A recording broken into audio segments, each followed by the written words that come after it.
It started on a normal Thursday night. I was in my room, sitting at my desk, finishing some homework. The house was quiet and everyone was asleep. At around 1:30 a.m., the lights flickered for a moment, and I thought the power was going to cut like it sometimes does. But the lights came back, just a little dimmer. I didn't think much of it. I grabbed my headphones and turned on some music. After a few minutes, I noticed something strange. The shadows in my room looked longer, not just the objects. Everything had this stretched shape, like the walls were bending. I blinked, stood up, and rubbed my eyes. Nothing changed. I decided to go downstairs to get some water.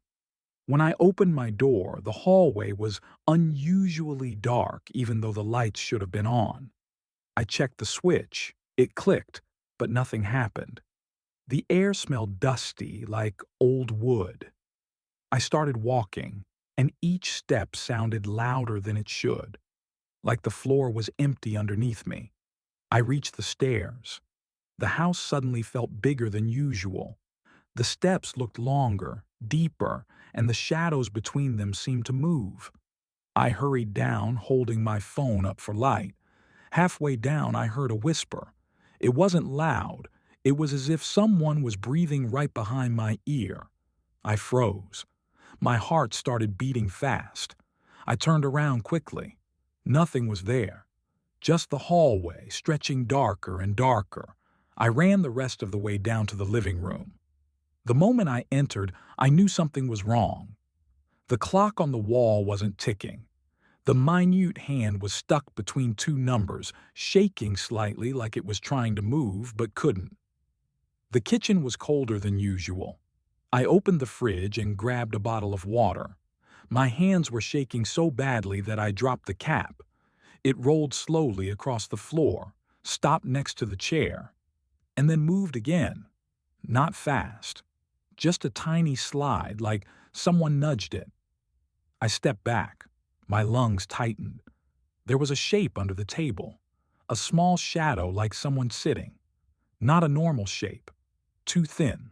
Too still. I whispered, "Hello?" and felt stupid instantly for doing that. The shape didn't move. But I heard a voice a second later, right behind me, soft and childish. "You're awake." I spun around. No one. The room was empty. But my heart refused to believe it. The shadow under the table changed. It stretched, like arms reaching toward me. I backed away and bumped into the counter. My phone light flickered. For a moment, I could see something crawling across the floor. Not like a person. More like someone dragging themselves without using their legs. I threw the water bottle and ran. The hallway back to my room looked impossibly long, like it was drawn with a ruler. The floor creaked and moaned beneath my feet. Every shadow looked alive. I reached the top of the stairs and slammed into my bedroom door. I jumped into my room and locked it. I didn't even know why. If the thing wanted me, a lock would do nothing. The light on my desk flickered again. Not randomly, like someone tapping it. I slowly turned my head and there it was. A figure sitting in my chair. The body was small, like a child. Its neck was too long, head tilted to the side, eyes reflecting white like an animal caught in car headlights. My brain tried to scream, but my voice died. The figure slowly lifted a hand and pointed at my bed. I didn't know what it wanted. I stood frozen. Then it spoke, but not from its mouth. The voice echoed from the walls. "You should sleep." I blinked. The next moment, my ears were filled with a roaring, like wind rushing inside a cave. I collapsed onto my bed. My eyes couldn't stay open. Everything dimmed.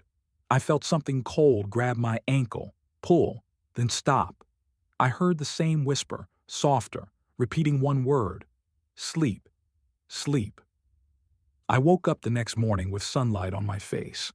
My room looked normal. My chair was empty. The cap from the water bottle was on my desk.